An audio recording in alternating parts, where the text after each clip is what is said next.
Hello, everyone, and welcome to today's video. The topic today is early menopause because this is something that is happening more and more often, and I wanted to address it with my special guest today, my friend Isabel Mendoza, who is joining us for this video. And thank you so much, Isabel, for joining me today and sharing your story. Isabel is going to share a little bit about her very personal story and early menopause in a little while. So I want to invite you to leave us a comment and let us know where you're watching from, and we will come around and say, hey, Isabel and I will say hello and give you a shout. Thank you for watching. And hi, Isabel, welcome. And again, thank you so much for joining me. And please tell us a little bit about yourself, about your background, and what you do. Sure. Well, I'm so glad to be here to just talk about things that people need to learn about, or things that people often don't talk about because you want to keep it to yourself because it's a private thing. But I feel like I need to tell my story so people will learn about early menopause. My name is Isabel Mendoza. I'm a veteran. I'm a military spouse. I'm a registered nurse. I love to travel. Because of the nature of my husband's job in the military, we move a lot. So right now we live in West Texas, and that's where I live right now. I might live somewhere else next year, so who knows? But do you want me to go ahead and tell my story, or do you want me to? Yeah, Okay. you can tell us a little bit about your experience, like what happened when you first noticed that, something was going on when you Okay. were in your 30s. Okay. Yeah. Well, it actually starts in my late 20s because it's a story of autoimmune disease. So when I was like 27 years old, I was having some of the people when I was in the Army would tell me, Isabel, it looks like your left eye, and these were other nurses that I worked with because we were Army Nurse Corps. Isabel, it looks like your eye is droopy on one side. I'm like, my eye looks droopy? What's up with that? And then I was just not feeling right. I was always hot. It kind of sounded a little bit like menopause. I was always hot. But the opposite of menopause is I had a lot of energy. Like I was always doing things. I was hot at night though. Like I would sleep with the windows open in the wintertime. And I just had all these, I would eat a lot. Like I was in the cafeteria once in the hospital, and God bless Miss Lois. She has passed on to a better life. But I would bring my tray up and she'd say, Isabel, is this together or separate? I'm like, I'm sorry, Lois, it's all for me. I'm eating all of this myself. I finally had one night when I was with a friend, I don't know what happened. I fell, and I didn't pass out, but I felt so weak, and I just kind of fell. She says, you better go to the doctor. So I went to the doctor, and I was diagnosed with Graves' disease. And that is an autoimmune disorder of the thyroid. And it's the overactive thyroid. And I tried a lot of medicines and stuff didn't work. I still felt horrible. So I finally decided to irradiate it because nothing was helping. I felt horrible. And so we irradiated my thyroid. I think I was like 28 by that time. So now I don't have an overactive thyroid. Now I have a underactive thyroid. So now, since that time, I've taken thyroid medicine because to replace the hormone that my thyroid makes, right? So I got married when I was 31 years old. And then at 35, I started, and I was a really regular person, but I started missing periods before that. So I finally went to the doctor, and she said, well, Isabel, do you think you could be pregnant? I'm like, I better not be, because my husband is in the Middle East right now. He's in the Army. I better not be pregnant. Yeah, not ideal, right? Not ideal. It's like, no, that would be the Immaculate Conception. That could not happen. Plus, I don't need two men. Mm-hmm. Anyway, so we did some tests and stuff. She told me before that, she goes, no, I think you're in early menopause. You're perimenopausal. You become menopause after you don't have a period. I think it's for 12 months. I think that's what it is, right? Yeah. Consecutive months. Yeah. Consecutive months. And mm-hmm. I overachieved on that. So, 12 months later, I was full on menopause. But anyway, so after that, so I was missing periods. I didn't have any foggy thinking, but I would get hot. Like I would be in a room with a patient, and like one of the LVNs was in there with me, and I'm like, I feel like there's a heat lamp on my back. Is it me or it's you? I'm like, oh. So I started having these hot flashes, right? It was embarrassing because I would just get hot. I would start sweating. And I was pretty young. So I was who going to thinks say, that you were young. Yeah. I was 35. So who does that when they're that young? And there are people out there that go through early menopause. A lot of times it is because of autoimmune disease. So that was what caused my premature ovarian failure, was the diagnosis. During that time also, I did have a miscarriage. So that was really hard. So we went through that, and then my husband was deployed again. And so it was kind of a really hard time. There were times later on, I would say maybe a couple of years later, where the symptoms were a lot stronger. By that time we had moved to Louisiana, where it's hot and humid in the summer. Oh, jeez. It was bad. I couldn't sleep. I would get hot flashes. I had foggy brain, it was like trying to figure things out. I was super sensitive. Like I'd just start crying at the drop of a hat if I was watching like a commercial on TV, and I'm like, oh yeah, so sad, right? So it was a vicious cycle. You can't sleep, so you're grouchy, and then you're grouchy because you can't sleep. Right. Luckily then I didn't have, I wasn't working as a nurse then, because we were just there for a short amount of time. So it got really bad. And so I went to go see the GYN at the Army hospital, who was also our friend. I'm like, listen. And back then, people weren't talking about bioidentical hormones or anything like that. But I knew, because I was a nurse, I didn't want to be on hormones for a long time. I said, look, you need to put me on the patch, even if it's for a year, because I am so miserable. It is horrible. I'm at my wit's end. I need to do something. So I was on the hormone lowest dose patch for a year, and then I took myself off. I still continued to have symptoms, but they weren't as bad. And they have tapered off since. I am now 56 years old. I still get a hot flash once in a while. The big things that I was having problems up until I started taking the supplements in June. I started taking them in June. I still had foggy thinking. I had problems sleeping, were my two things. Now, hot flashes once in a while, not so bad anymore. But those two things remained. And that's the hard part, because, you're used to being like, okay, making decisions and figuring things out really fast and doing math really fast. Oh, and you were a nurse, so, yes. Like you were probably used to like really kind of thinking on your feet, right? I mean, yeah. you had to make quick decisions. Exactly. But all that is like muscle memory. Like all that is ingrained in your brain. It's like, it's automatic. Okay. But it's like, I'm talking about when you're like learning something new, or you're in a new city and you're trying to figure out how the traffic, because there's a million traffic lights, and you're figuring out, okay, which one am I supposed to look at? We're trying to remember where you have to go in a new city, right? Yeah, exactly. So it's already confusing enough, but then you're in a new city every 2 years, right? So the nursing thing, not so bad, because everything is pretty much automatic. I've done it for years and years and years. So that wasn't the problem. But the problem was like reading something and then having to read it again, because what did I just read? Or someone, right. Or remembering a phone number, or just the sequence of numbers. Just that sort of thing. Because you're just not, your thinking is just foggy. And then sorry to interrupt, but are you thinking like something else is going on? Like, what's going on with my memory? Like, why can't I remember that? Because I would be like that. I'm kind of like hypochondriac like that, something hurts. Like, oh my gosh, it's been hurting for a while or whatever. Like maybe I have this or that, or can I be like, I'm getting old, like Alzheimer's or something like that? Well, that's the thing, because you're talking and you're like, what's that word? Yeah. That word, it means this, and you're talking and you forget words, and you're like, I'm not stupid. Like words you use all the time, right? I know. It's like, or people that and you're looking at them like, I know that person's name. And somebody leave like forgetful in the comments if you can relate, because I think this is like such a common thing during menopause. I mean, brain fog is kind of like a huge thing. Yeah. Yes. And so put in comments if this has happened to you, because it happens to me. It also happens when you have any type of hormone flux. So if you're pregnant, and then you're not pregnant and you have your baby and you're breastfeeding and you're having all this like, because my friend used to tell her husband, the thing with a thing, the thing with a thing, right? Yeah. So people have pregnancy brain. They have breastfeeding brain. She's like, my brains go out through my breast when I'm breastfeeding. Like I have no brains left. Right. That is all hormone flux. Anytime you have a hormone flux, you're going to have, it's going to be messed up. So I was telling her, I said, girl, You have messed up when you have hormones, and you're messed up when you don't have don't. them. Right. So, We can't win, right? right.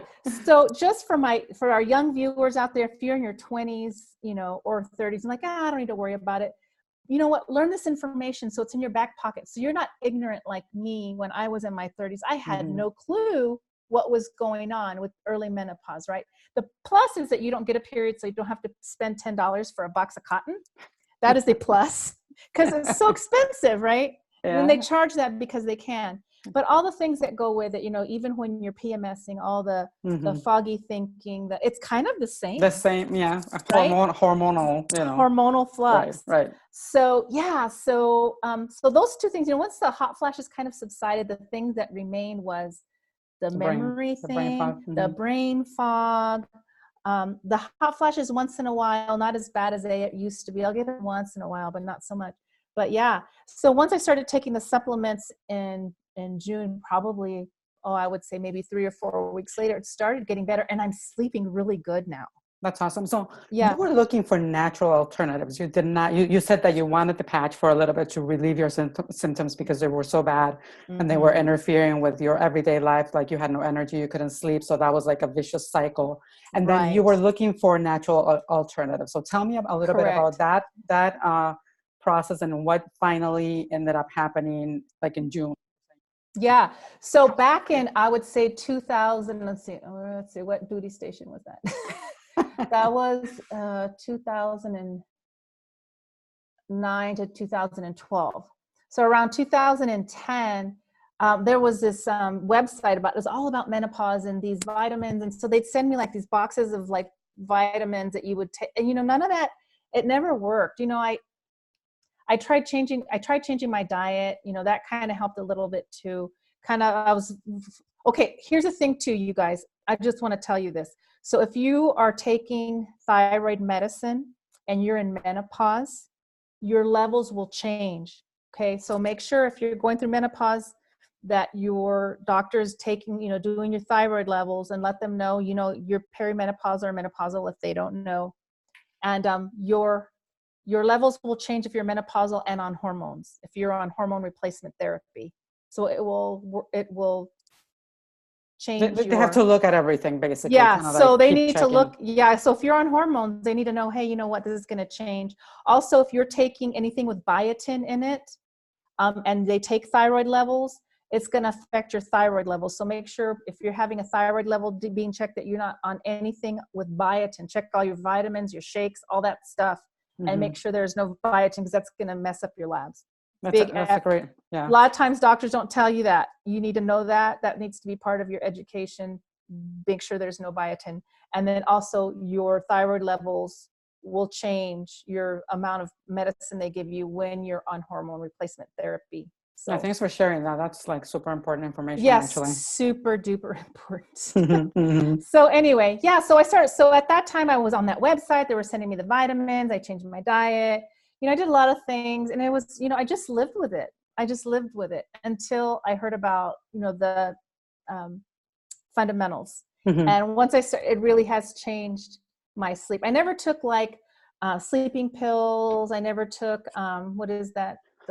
It's not over the counter, but it's Lunesta and the other like the Ambien or whatever. Ambien, the one where you sleepwalk. I never wanted to take on that stuff. It's habit forming. Well, and they have the black box warning from the FDA. Like that was earlier this year. I think they released that those two. I think it was Lunesta and Ambien. I know Ambien for sure, but the strongest warning from the FDA for those two sleeping drugs. Right, and then the over-the-counter medicine that you could take for sleep. After a while, that doesn't work anymore because actually it's diphenhydramine. Like if you get Advil sleep or Tylenol sleep. Okay, yeah. It's Tylenol plus Benadryl, aka diphenhydramine. So, and I don't know why you need to take, unless you're having aches and pains and can't sleep. Okay, I can see why you can take both, but it's the Benadryl part or the diphenhydramine part that makes you fall asleep. It knocks you out, but then it makes you drowsy and everything. It makes you drowsy, and after a while, it doesn't work. Right. Yeah. Those have the opposite effect on me. Like they make me hyper. I can't, like. My mom does that. She takes Benadryl and it makes her hyper. It is the opposite effect. the opposite For effect. most people, it makes you drowsy. So, whatever. So yeah, so now I take a supplement that helps my body make its own melatonin. So that is very helpful as well as balancing the gut, so the gut can help your brain do things for your body, right? So all your hormones that are produced in your gut, your immune system is in your gut, all that. It's so important. Your gut is like the main thing. Like Dr. Georgia says, everything starts with the gut. Right, like the motherboard of our body. Yes, it is the motherboard. So once you start once I started myself concentrating on that, things started to fall into place. So I'm a lot better now. Yeah, so you're sleeping. Yeah, so you're sleeping better, and your hot flashes are almost pretty much gone. Like you have one here and there, nothing like it was before. Or like your brain fog has lifted as well, right? Like Yeah, my brain fog is a lot better. I'm like, oh my gosh, I just remembered a sequence of numbers. Did I just do that? I'm a genius. So this is basically, like a mix of probiotics, prebiotics, and phytonutrients that are, nourishing your gut and then healing your microbiome. So you have more good bacteria than bad bacteria. Right. And that way the gut can communicate with the brain, and the brain can communicate with the gut. And then the axis in between, which is like the vagus nerve, which includes the hormones and includes the immune system, like you were saying, like the majority of the immune system is produced by the gut, which is crazy to me. When I learned that, I was like, what? The immune system? And then neurotransmitters that affect your mood and, the way you feel and all that. So all of that has fallen into place, and now you feel like yourself again. Right? I do. I feel good. And everyone has their own aches and pains. And as you get up in age, you abuse your body doing sports and working, and because I worked 12-hour shifts, and then I was on call, and so I had all these things. You were a nurse and you were in the military, so that was probably a lot on your body, right? Yeah, it's a lot of stress too. It's a lot of stress, and so So anyway, I feel great now. It's a lot better, and I'm not taking any over-the-counter medications or that's awesome prescriptions. The only thing I take is my thyroid medicine, and that's it. So I feel great, and I'm so glad I found this, because, life's too short to have to live like that. Right. So. And a lot of people just kind of like get used to it, and they say, I can deal with it. It's not, I don't know, it bothers you, but it's not something that's going to debilitate you in most cases. So you just get used to living like that. Right. But why right. There's no reason if there's solutions that can help us feel like ourselves again. Right. So it's not just for ourselves. You don't have to live. Exactly. You don't have to live with the brain that you have. You don't have to live with the gut that you have. You can actually do something to improve it. Don't just say, oh, that's how it is when you get old. No, it's not. It's not how it is. Yeah. And we're kind of like, we've grown used to that, like telling us, oh, that's how it is. Like even doctors tell you that. It's like, oh, well, you're getting old, so you're going to have more like aches and pains. And my doctor better not tell me that, because he will be sorry. He or she will be sorry. Yeah, exactly. It's like, no, we don't have to live like that. You need to rephrase that. Yeah, exactly. We can teach our doctors, like, you know what? I'm not living like that anymore. Like I don't know. And nurses, we're medical people. We're terrible patients. I was gonna say, it probably took you a long time. It's like, no, I don't want to go to the doctor. Yeah, I know. My sister's a doctor, so I know that they're bad too. They're bad patients. Medical people. Yes, they're all bad patients. Yeah, everybody is. But anyway, well, any parting words for people, younger women? We kind of touched on that a little bit. That made me think it's like, menopause is like, that's for older people. Like I don't have to worry about that. No, and people, it's especially with the foods that we're eating, the toxins that we're exposed to, medications, all kinds of things. You just need to know this information, even if you're in your 20s. Okay, you need to know this, just like they teach you health. I don't know if they still teach health in school. I mean, I think we had a class that talked. Okay, so I mean, you need to know about this, because later on you need to take this information out of your back pocket, and you're going to use it, or you're going to share it with your mom or your aunt, or God forbid someone is put into medical induced menopause, which means if they take your ovaries and your uterus because of whatever, doesn't matter how old you are, you're going to go into complete menopause just like that. Right. So it's always good information. Know about your health. Be proactive in your health, diet. I mean, make good choices, exercise. You don't have to be extreme. You just have to be consistent. Mm-hmm. And, you know, just, if you're having any issues, you know, contact the person that invited you to watch this interview, and they can tell you more about some natural alternatives that Patricia and I have tried and would love. And, you know, get some more information, educate yourself, and don't depend on, you know, your healthcare professional just to be right, what your feeding doctor's you telling you. information. Because a lot of times they don't have time. You know, they're busy seeing patients every 15 minutes. You know, it's like a wood chopper every 15 minutes. You know, you can only tell me about one problem because I don't have time for two. You can make another appointment for that. Right. But sadly, that's true. Yeah. It's true because, you know, they got to get all these people and they only have a certain amount of time and they got other things they need to do. So inform yourself is, you know, educate yourself. And I was always, you know, our big thing in nursing was, you know, patient teaching. Always teach your patient something about their health or what you're doing or that kind of thing. So yeah, I would say listen to your body and be your own advocate about your health. Kind of just like research, you know, and talk to other people about, like, because like we're, you know, going through your hot flashes are 27. I'm like, okay, well, that's kind of like a red flag there. Then, you know, like I shouldn't be feeling like this at 27, or, you know. So, but yes, like Isabel said, if you have any questions, if, you know, you're more curious about early menopause or any of the things that we talked about in this video, please reach out, leave a comment, and we will make sure to get back with you. And thank you again, Isabel, for joining me and sharing your story with us today. I hope this helps. You know, if it helps one person, then, you know, we've done something good, I think. So yes, I agree. Yes, thanks so much for having me. Yeah, thank you so much for visiting, and I will see you guys next time on another video. Bye.